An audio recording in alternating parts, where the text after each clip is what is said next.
नमस्कार दोस्तों, इस वक्त की बड़ी खबर जम्मू और कश्मीर से। इंजीनियर रशीद की पार्टी को महबूबा मुफ्ती ने बीजेपी का बी टीम बताया है। वहीं महबूबा मुफ्ती ने नेशनल कॉन्फ्रेंस और कांग्रेस पर भी निशाना साधा है। महबूबा मुफ्ती ने एआईपी को भाजपा की शैडो पार्टी करार दिया है। उन्होंने कहा है कि एआईपी और कश्मीर में भाजपा का समर्थन प्राप्त है। उन्होंने नेशनल कॉन्फ्रेंस और कांग्रेस पर भी निशाना साधा और कहा है कि अगर दोनों सिद्धांतवादी होते तो क्या यह 1987 के चुनाव में धांधली कर जम्मू कश्मीर की जनता को खून की दरिया में ढकेलते। महबूबा मुफ्ती ने पीडीपी नेता पर हमले की निंदा की। बोली, यावर सफी को गंभीर चोट आई है और पसलियां भी टूट गई है।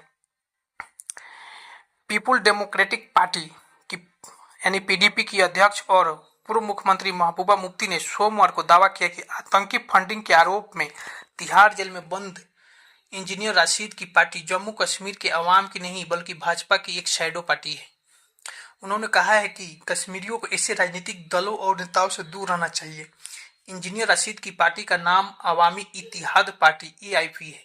पीडीपी प्रमुख ने इस अवसर पर नेशनल कॉन्फ्रेंस और कांग्रेस को भी लताड़ा और कहा कि अगर दोनों सिद्धांतवादी होते तो क्या यह 1987 के चुनाव में धांधली कर जम्मू कश्मीर की जनता को खून की दरिया में ढकेलते।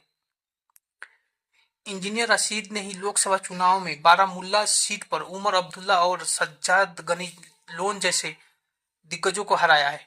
मौजूदा विधानसभा में एआईपी ने सिर्फ उत्तरी कश्मीर में बल्कि घाटी के अन्य इलाकों के अलावा जम्मू प्रांत में भी अपने उम्मीदवार उतार रही है। पीडीपी प्रमुख महबूबा मुफ्ती ने गत रविवार को शोपिया में पीडीपी उम्मीदवार यावर सफी बांडे पर हुए हमले की निंदा करते हुए कहा कि बालपोरा में हमारा उम्मीदवार चुनाव प्रचार कर रहा था कि एआईपी के कार्यकर्ता ने उन पर हमला कर दिया। यावर सफी को गंभीर चोटें आई है और उनकी पसलियां टूट गई है। उन्होंने कहा कि मैं यह समझ नहीं पा रही हूं कि कौन एआईपी की वित्तीय मदद कर रहा है, कौन उसके लिए विभिन्न सीटों पर उम्मीदवारों को तैयार कर रहा है, जबकि इंजीनियर रशीद खुद जेल में बंद है। पीडीपी के संस्थापक स्वर्गीय मुफ्ती मोहम्मद सईद को एक दल बनाने में 50 वर्ष लग गए और उनके बावजूद हमारे पास प्रत्येक सीट पर प्रत्याशी उतारने के लिए पैसा नहीं है। एआईपी के पास कोई कमी नहीं है, उनके पास कहां से संसाधन आ रहा है। उसके समर्थक खुलेआम गुंडागर्दी कर आजाद घूम रहे हैं। अगर पीडीपी के कार्यकर्ताओं ने ऐसा कुछ किया होता तो वो जेल में होते। महबूबा मुफ्ती ने कहा कि एआईपी को कश्मीर में भाजपा का समर्थन प्राप्त है और वो भाजपा की शैडो पार्टी है। उन्होंने कहा कि लोकसभा चुनाव में भी केंद्र सरकार और भाजपा ने अपने कुछ शैडो दलों को आगे कर हमें नुकसान पहुंचाने का प्रयास किया है।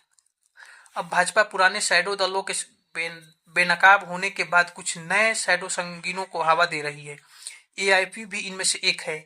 इसलिए मैं कश्मीर के लोगों से आगाह करती हूं कि पीडीपी, नेशनल कॉन्फ्रेंस और कांग्रेस के अलावा अन्य सभी दलों से वो पूरी तरह सावधान रहे।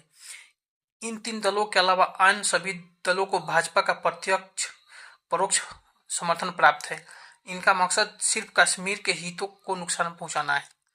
प्रदेश कांग्रेस के पूर्व प्रमुख और बनिहाल से चुनाव लड़ रहे कांग्रेस उम्मीदवार विकाल रसूल वानी द्वारा नेशनल कॉन्फ्रेंस के नेताओं पर जम्मू कश्मीर की जनता का खून पसीने का आरोप लगाए जाने संबंधी दिए गए बयान पर महबूबा मुफ्ती ने कहा कि मैं पहले ही कह चुकी हूं कि नेशनल कॉन्फ्रेंस कांग्रेस का गठबंधन सिर्फ सत्ता के लिए किया गया है। यह एक सिद्धांतहीन समझौता है। अगर दोनों को सिद्धांतवादी होते तो क्या यह 1987 के चुनाव में धांधली कर जम्मू कश्मीर की जनता को खून की दरिया में फेंकते।